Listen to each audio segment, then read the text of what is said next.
Sahabat Oase Rohani Katolik yang terkasih, dimanapun Anda berada. Apa kabar Anda semua? Semoga Anda tetap sehat, tetap penuh semangat, dan senantiasa bersyukur atas kasih Allah. Paus Fransiskus mengatakan, cinta Allah itu kekal, tiada akhir. Nah, sahabat Oase Rohani Katolik yang terkasih, senang sekali saya Bernadette Esther bisa kembali hadir dan menyapa Anda dalam acara Oase Rohani Katolik edisi hari ini dalam Pekan Biasa ke-24. Pada hari ini kita akan mendengarkan Sabda Tuhan melalui surat pertama Rasul Paulus kepada jemaat di Korintus dan juga Injil Suci menurut Lukas. Kita juga akan mendengarkan renungan yang akan diberikan oleh Romo Hieronymus Roni Dahua MSC. Mari kita sapa beliau lebih dulu. Apa kabar Romo? Puji Tuhan, baik, bersama dengan seluruh sahabat Oase Rohani Katolik, saya berharap dan berdoa semoga Anda semua juga hari ini sehat, diberkati Tuhan dan penuh dengan sukacita dalam kehidupan kita masing-masing. Ya, kami juga sangat berterima kasih Romo senantiasa hadir dengan setia untuk menyapa kami semua. Baik. Meskipun Romo begitu sibuk dengan aktivitas di Gereja Kristus Damai, Kampung Duri, Tambora, Jakarta Barat ya Romo. Betul. Baik, sahabat Oase Rohani Katolik yang terkasih, kita awali acara hari ini dengan doa yang akan dipimpin oleh Romo Roni. Baik, Mbak Bei bersama dengan para sahabat Oase Rohani Katolik, mari kita siapkan hati untuk mendengarkan firman Tuhan. Kita berdoa dalam nama Bapa dan Putra dan Roh Kudus. Amin. Tuhan Allah Bapa kami, sumber kehidupan dan kebahagiaan kami. Kami bersyukur dan berterima kasih kepadamu atas hari yang baru ini yang kau berikan kepada kami semua putra dan putri kesayanganmu. Kami ingin mengawali hari ini, kami ingin mengawali seluruh tugas dan pekerjaan kami hari ini untuk duduk diam sejenak mendengarkan firman Tuhan. Kehendak hatimu bagi kami, anak-anakmu. Kami percaya engkau setia menyertai kehidupan kami sepanjang hari ini. Semoga firman-Mu yang kami dengarkan pada hari ini boleh menjadi inspirasi rohani yang indah bagi kami. Untuk bagaimana kami hidup di hadapan-Mu. Kami bekerja untuk-Mu dan untuk kebahagiaan orang lain. Semoga bacaan-bacaan kitab suci akan kami dengarkan pada pagi hari ini. Mengajak kami untuk merenungkan sekalipun kami berbeda-beda, tapi kami tetap satu dalam Dikau. Dan Engkau Allah yang selalu tergerak hati untuk memperhatikan segala kesulitan kami. Dan Allah yang rindu untuk menghantar kami anak-anak-Mu kepada kebahagiaan dan sukacita yang Kau janjikan bagi kami semua. Tuhan, tambahkanlah iman kami, besarkanlah pengharapan kami akan Dikau. Dan terlebih, semoga kami semakin saling mengasihi Engkau satu-satunya sumber kehidupan dan kebahagiaan kami, kini dan sepanjang segala masa. Amin. Bapa dan Putra dan Roh Kudus. Amin. Sahabat Oase Rohani Katolik yang terkasih, antifon pembuka, aku hendak menyanyikan kasih setia dan hukum. Aku hendak bermazmur bagimu ya Tuhan. Aku hendak memperhatikan hidup yang tidak bercela. Bacaan dari surat pertama Rasul Paulus kepada jemaat di Korintus, bab 12, ayat 12 sampai dengan ayat 14, dan ayat 27 sampai dengan ayat 31a. Saudara-saudara, sebagaimana tubuh itu satu meskipun anggotanya banyak, dan semua anggota itu sekalipun banyak merupakan satu tubuh saja, demikian pula Kristus. Sebab kita semua telah dibaptis dalam satu roh menjadi satu tubuh, dan juga diberi minum dari satu roh, entah kita orang Yahudi, entah bukan Yahudi, entah budak, entah orang merdeka. Sebab tubuh tidak terdiri atas satu anggota saja, tetapi atas banyak anggota. Kalian semua adalah tubuh Kristus, dan masing-masing adalah anggotanya. Dan Allah telah menentukan beberapa orang di dalam jemaat, pertama sebagai rasul, kedua sebagai nabi, ketiga sebagai pengajar. Selanjutnya ia menentukan mereka yang mendapat karunia untuk mengadakan mukjizat, untuk menyembuhkan, untuk melayani, untuk memimpin, dan untuk berbicara dalam bahasa roh. Adakah mereka semua rasul atau nabi atau pengajar?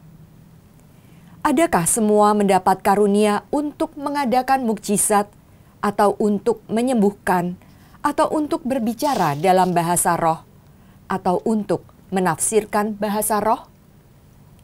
Maka berusahalah untuk memperoleh karunia-karunia yang utama. Demikianlah sabda Tuhan. Syukur kepada Allah. Mazmur tanggapan. Kita ini umatnya dan kawanan domba gembalaannya. Kita ini umatnya dan kawanan domba gembalaannya. Beribadahlah kepada Tuhan dengan sukacita.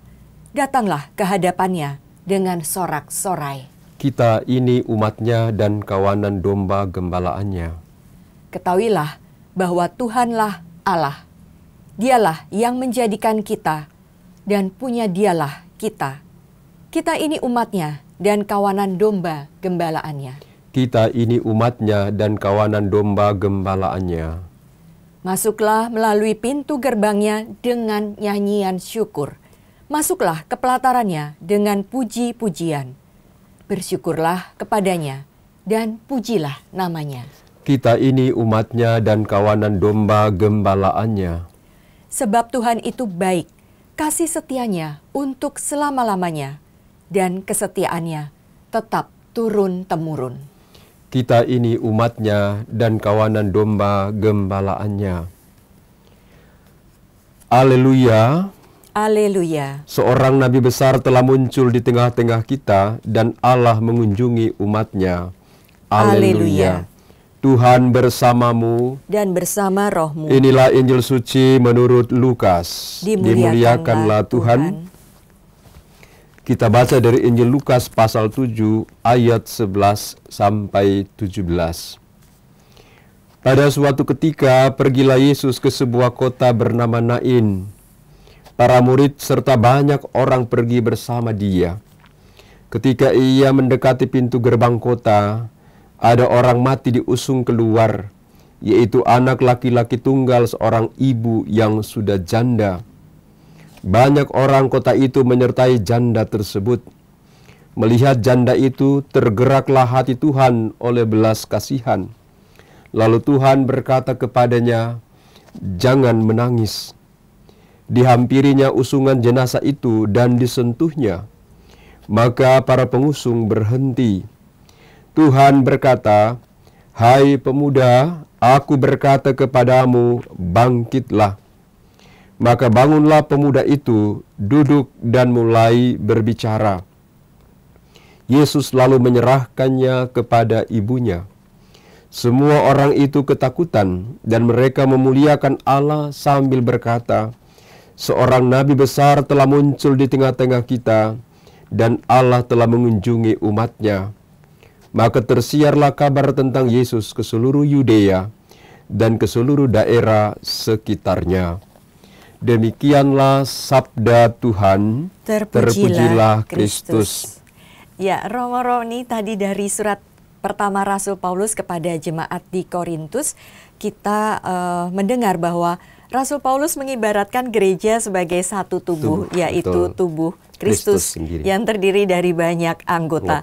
Dan Kristus adalah kepalanya, sedangkan kita umatnya anggotanya. Betul. Romo, apa inspirasi iman yang hendak Romo Roni bagikan kepada kami? Baik, Mbak Bei bersama dengan para sahabat Oase Rohani Katolik yang terkasih, saya kira masih hangat dalam pikiran, dalam hati, perasaan kita umat Katolik tentang kunjungan Paus Fransiskus. Ini sudah tanggal 17, tapi kita masih move on terasa, ya, masih terasa on, sekali tapi masih terasa ya sukacitanya.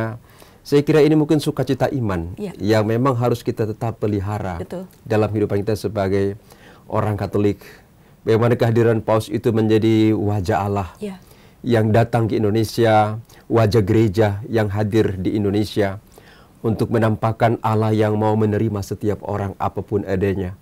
Ya, tidak memandang itu agama Kristen, itu agama Katolik, agama Hindu, Buddha, apalagi Muslim. Tapi Paus hadir dengan sebuah wajah Allah yang sangat luar biasa, yang mau merangkul mau menerima semuanya, karena memang itulah misi beliau, yaitu membawa damai bagi seluruh dunia, bagi Indonesia saya kira yang memang terkenal dengan perbedaan-perbedaan agama, suku, ras, dan lain sebagainya.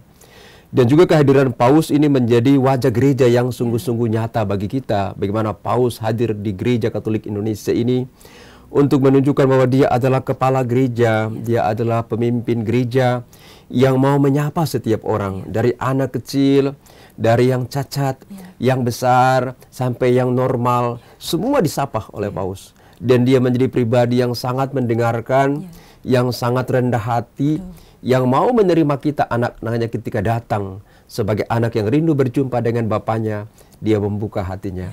Dan inilah wajah gereja yang harus ditampakkan. Dan inilah wajah gereja yang dijelaskan oleh Paulus dalam bacaan pertama tadi sebenarnya.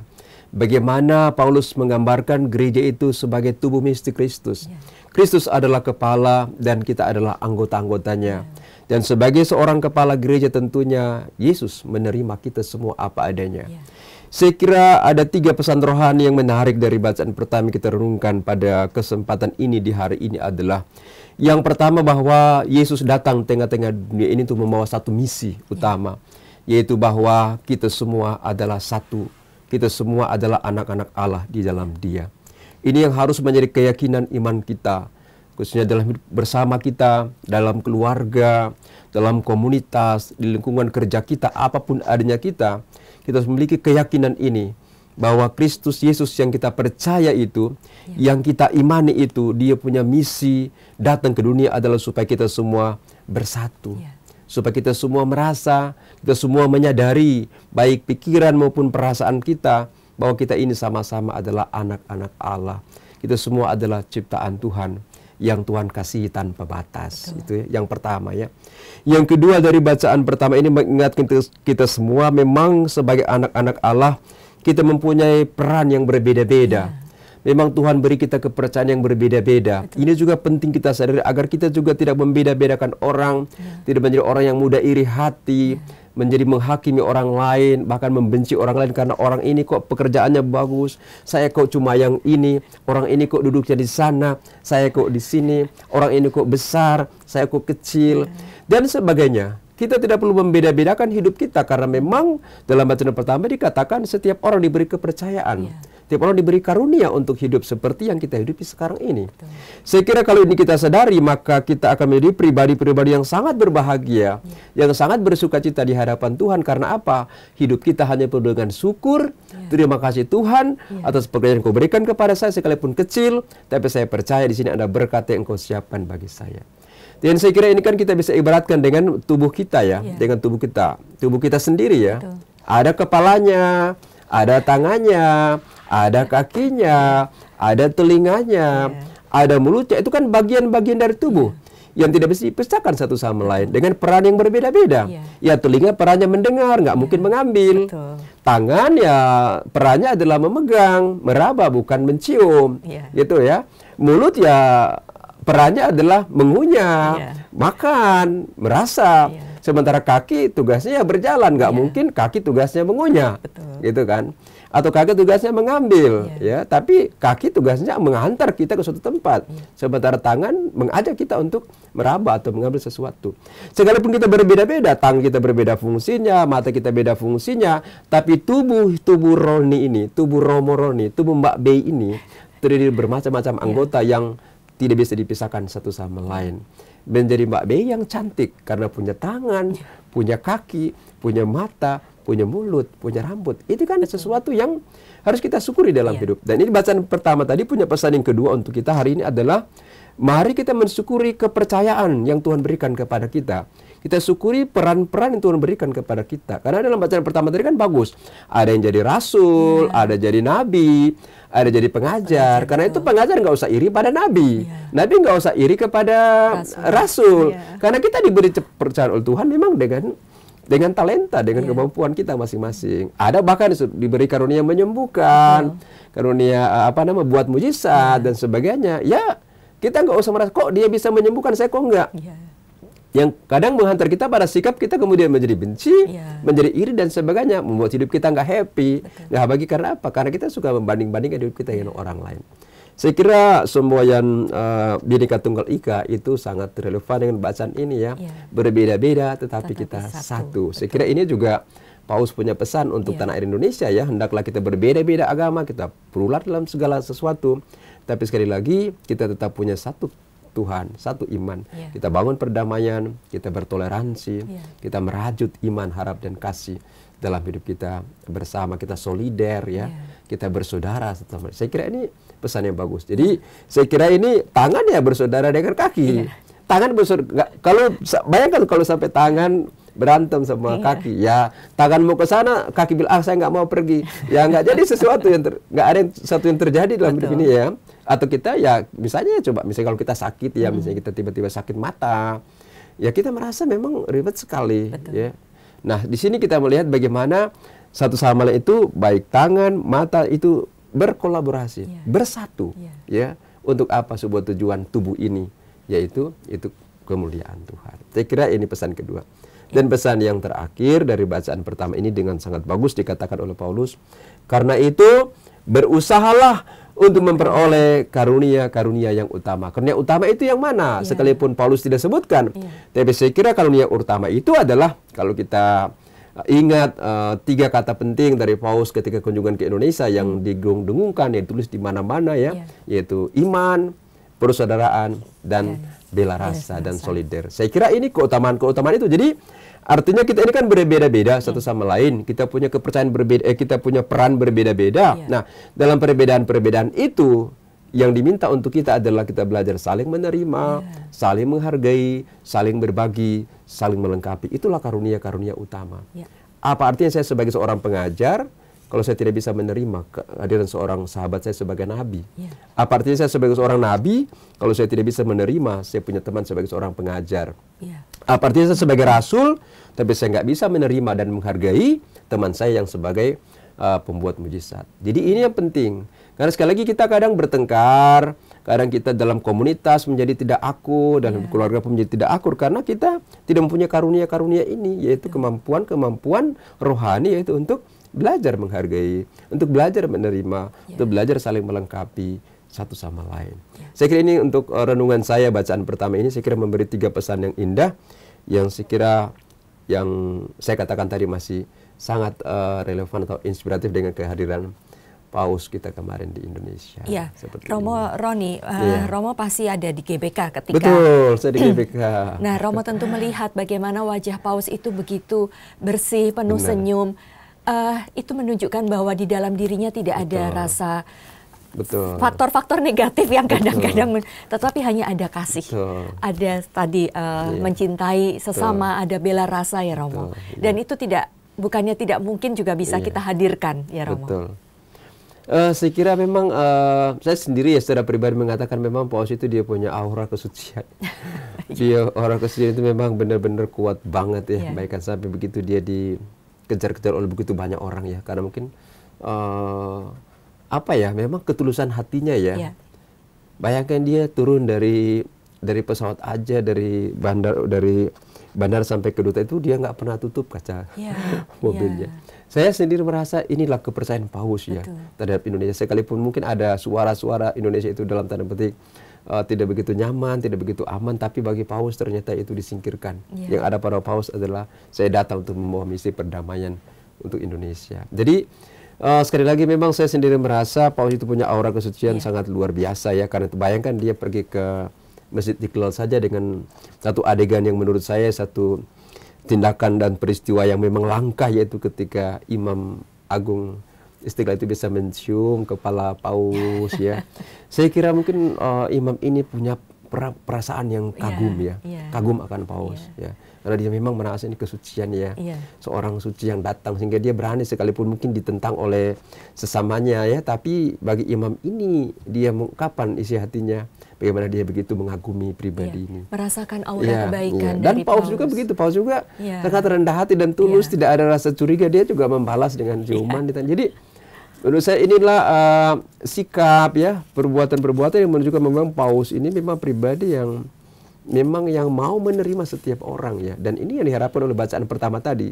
Kita belajar menerima perbedaan antara kita, bukan untuk saling menjelekkan atau saling menjatuhkan atau saling mendiskriminasi, tapi perbedaan-perbedaan dirajut sebagai sebuah kekuatan, kekayaan, bagai pelangi yang indah dalam hidup kita bersama. Ya, dan kita bangga mempunyai kepala seperti. Betul, benar. Saya sendiri dalam Ajaib di GBK itu bisa di gereja, saya bilang kita mesti bangga orang Katolik mempunyai seorang pemimpin gereja, kepala negara yang sangat rendah hati ya, dan mau menerima setiap orang itu yang, dan memang tanpa curiga ya. Bayangkan dia juga nggak curiga Indonesia ini. Padahal kan saya sendiri nonton televisi kadang, aduh ini kalau dicolek gini, atau ada seperti kemarin pengalaman misalnya yang tahun 81 seperti Mehmet Ali Aqsa menembak paus di kedua itu itu kan juga bayangkan, saya bayangkan Indonesia pun kalau terjadi begitu gimana ya, tapi dia tetap punya keyakinan Indonesia aman, negara yang baik. Itu ya mungkin, dan seluruh malaikat pelindung ada di sekeliling paus. Bahkan nggak tahu itu di medsos itu benar itu ada merpati datang gitu, memang Roh Kudus itu benar-benar hingga saya banggalah, sekalipun memang sudah beberapa hari lewat, tapi saya kira di hati sebagian besar orang Katolik masih merasa inilah peristiwa iman yang harus diabadikan, disimpan baik-baik sebagai harta rohani, bahwa memang pemimpin gereja kita bukan orang tapi memang orang-orang yang terpilih untuk mewakili Kristus Yesus, wajah Kristus di tengah-tengah dunia ini. Dan sukacitanya betul, awet ya Romo, sampai sekarang terus, ya. Senyum. Memang itu paus ya, hebat ya. Saya kira banggalah jadi orang Katolik. Dan mari kita, pesan paus untuk kita semua dari bacaan pertama hari ini adalah, mari kita bersatu.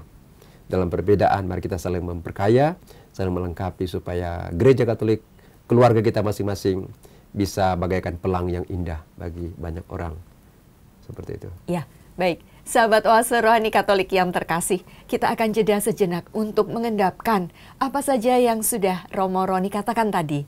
Menjadi salah satu refleksi untuk kita, apakah kita sudah terlibat dalam partisipasi untuk menghadirkan wajah gereja yang berbelas kasih. Jangan kemana-mana, tetaplah bersama kami karena setelah ini kita akan melanjutkan perbincangan iman kita dari Injil menurut Lukas.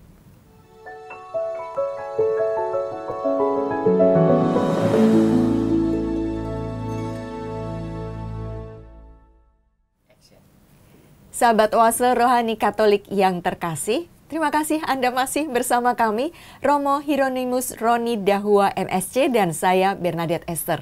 Bila Anda hendak menyampaikan sharing iman atau ada pertanyaan atau usul, Anda bisa menghubungi kami melalui email dengan alamat orkkaj2021@gmail.com atau mengirimkan pesan melalui WA dengan nomor 0881 0251 33438.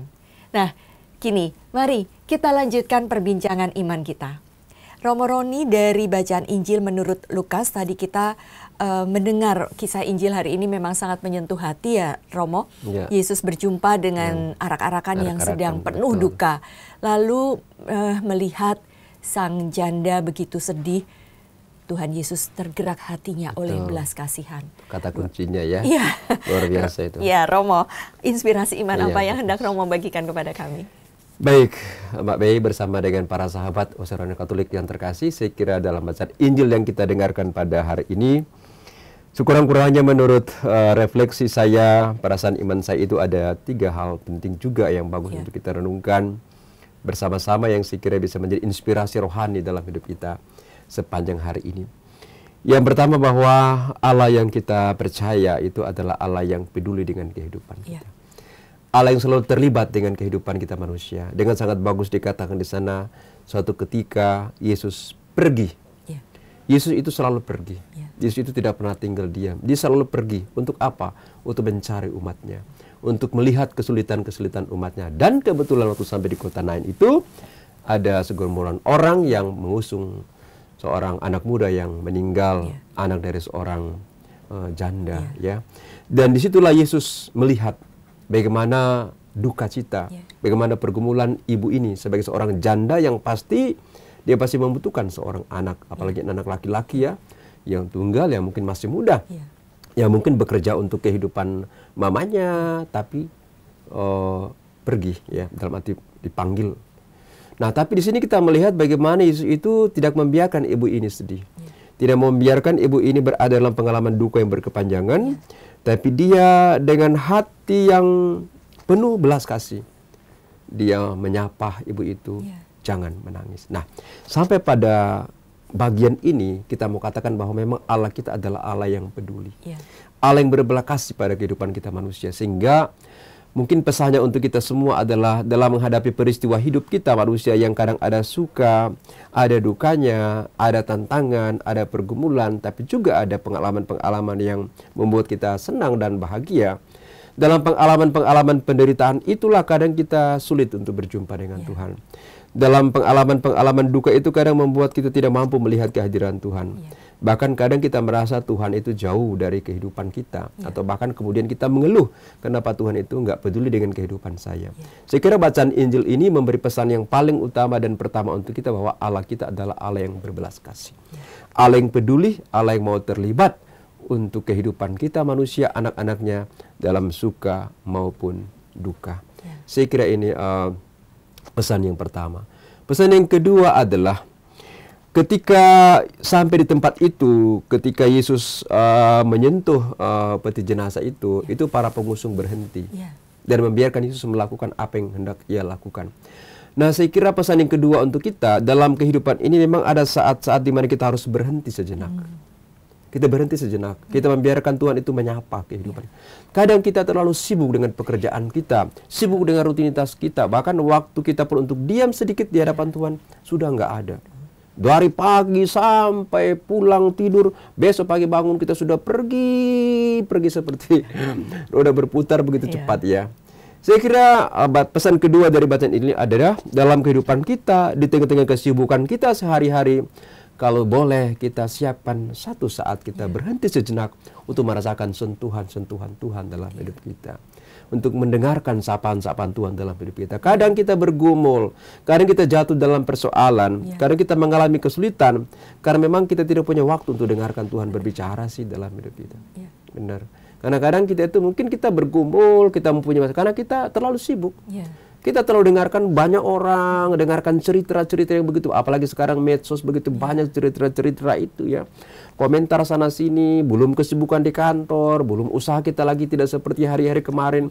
Kadang kita terlalu sibuk dengan urusan-urusan duniawi, dengan perkara-perkara dunia seperti itu, yang membuat kita tidak mampu lagi dan bahkan tidak punya waktu untuk diam sejenak, untuk mendengarkan sapaan dan sentuhan. Karena itu pesan kedua untuk kita semua hari ini, para sahabat OC Rohani Katolik, mari kita luangkan dalam hidup kita sedikit waktu, kalau memang ya mungkin kita sibuk, ya.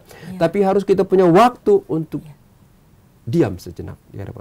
Ini para pengusung kalau jalan terus, Yesus nggak bisa buat apa-apa. Betul, Romo. Syukur waktu sentuh mereka berhenti, dan Yesus katakan ya mereka berhenti, Yesus lakukan apa yang dia kehendaki, yaitu membangunkan pemuda yang sudah meninggal ini.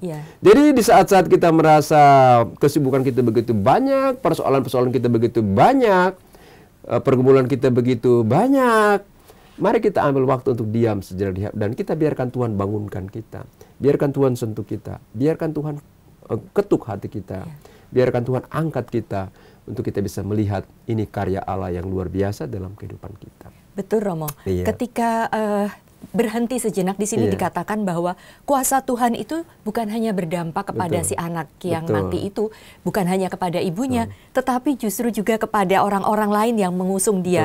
Mereka mengatakan seorang nabi besar telah muncul di tengah-tengah kita.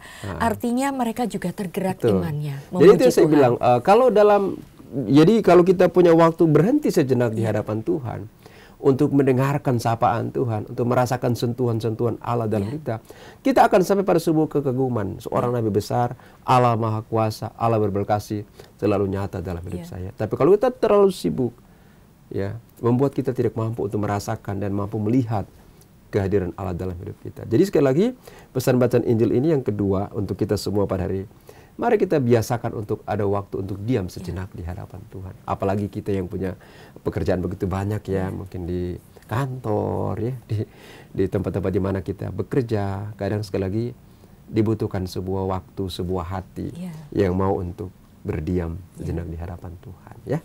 Dan pesan yang terakhir untuk kita pada hari ini dalam bacaan Injil, yaitu bahwa Allah itu ketika terjadi mujizat bahwa anak muda itu dibangkitkan, itu kan dia punya mama pasti bersuka cita, ya, pasti bergembira.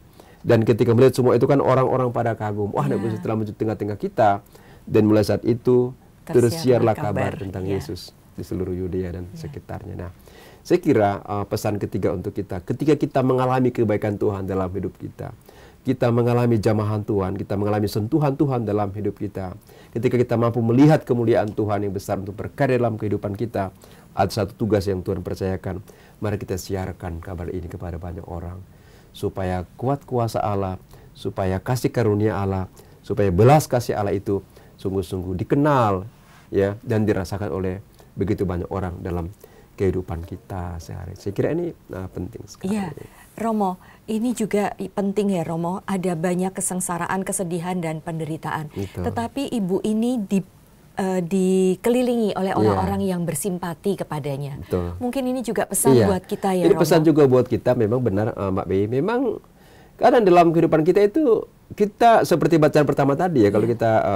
bandingkan hubungkan di bacaan pertama tadi, bahwa memang kita itu tidak pernah hidup sendirian dalam hidup ini.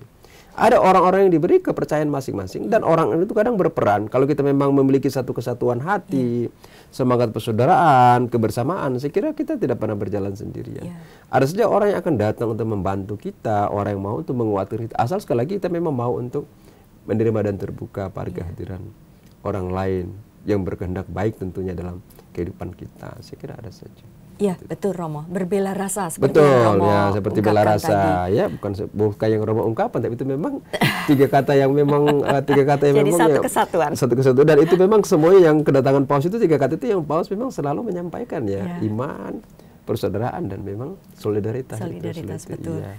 Ya Romo, kita bisa merasakan ketika kita sedih, lalu kemudian seperti ibu ini misalnya, ada begitu banyak kesulitan, lalu kemudian kita terjebak oleh hiruk pikuk dunia pekerjaan dan kesemramutan dunia gitu, menghabiskan waktu kita, menghabiskan energi, dan kita merasa kadang-kadang tertinggal sendirian bahkan oleh orang-orang terdekat dengan kita. Ketika ada orang yang menyapa, betapa rasanya maknyes gitu ya, ada satu perhatian gitu, dan alangkah lebih baiknya jika kitalah yang menjadi orang yang membawa kedamaian itu ya Romo. Kita yang harus membawa, sekali kita yang mesti membawa warta damai itu, warta sukacita itu ya kepada orang. Karena memang kalau kita melihat beberapa mujizat yang Yesus lakukan, ya, penyembuhan dan lain-lain, itu memang bahkan ada yang suka katakan, jangan kamu sebarkan ya, jangan ceritakan. Tapi orang-orang itu justru sebaliknya menceritakan. Artinya orang yang sudah mengalami kasih Allah itu nggak ada alasan dia untuk tidak menyampaikan kabar sukacita itu. Tak satu pun yang mampu menahan dia untuk menyampaikan kabar sukacita itu. Dan itu sama dengan saya kira ibu ini juga, dan orang-orang yang melihat bagaimana Yesus membangunkan anak muda di Nain itu. Mereka juga menceritakan karya-karya itu. Memang mereka sebarkan.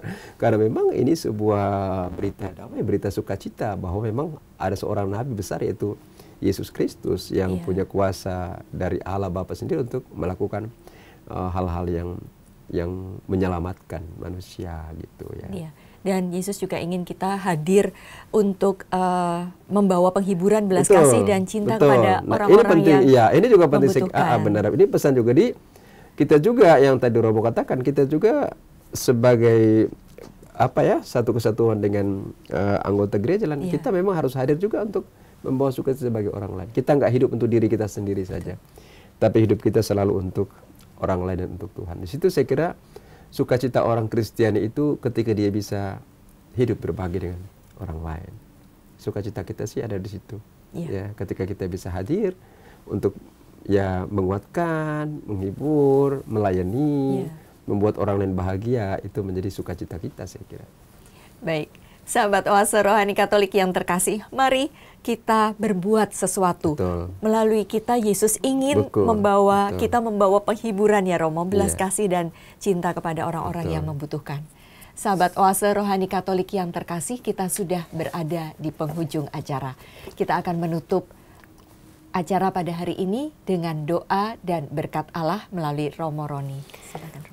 Marilah kita berdoa dalam nama Bapa dan Putra dan Roh Kudus. Amin. Tuhan Allah Bapa kami yang maha baik, syukur dan limpah terima kasih untuk rahmat dan berkat-Mu bagi kami, khususnya atas sabda-Mu yang telah Engkau sampaikan kepada kami, yang telah kami renungkan bersama-sama pada hari ini.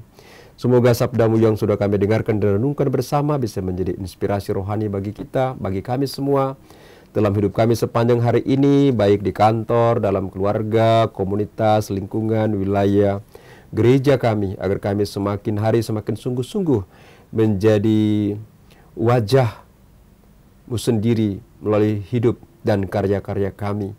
Semakin banyak orang mengenal akan Engkau sendiri melalui kehidupan kami yang mampu untuk menerima seorang akan yang lain apa adanya, yang saling melengkapi, saling memperkaya, saling melayani satu sama lain.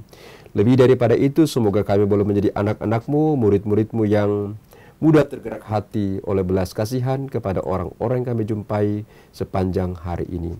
Bapa di surga, pakailah kami semua untuk menjadi alat-alat-Mu, untuk menjadi perpanjangan kasih-Mu bagi semua orang yang kami jumpai pada hari ini. Semoga nama-Mu semakin kami muliakan dalam hidup dan karya-karya kami. Engkaulah Tuhan dan pengantara kami kini dan sepanjang segala masa. Amin. Semoga Tuhan beserta kita sekarang dan selama-lamanya. Semoga kita semua sepanjang hari ini dalam seluruh hidup, usaha, pekerjaan, dan niat-niat baik untuk menjadi perpanjangan pikiran Tuhan, perpanjangan hati Tuhan, perpanjangan tangan Tuhan, perpanjangan kaki Tuhan untuk menjumpai sesama kita yang berkekurangan. Dalam nama Bapa dan Putra dan Roh Kudus. Amin. Sahabat Oase Rohani Katolik yang terkasih, dengan demikian usai sudah acara Oase Rohani Katolik kita pada edisi hari ini. Saya Bernadette Esther dan Romo Roni Dahua MSC. Kami berdua pamit undur diri. Sampai jumpa pada acara Oase Rohani Katolik edisi berikutnya. Salam.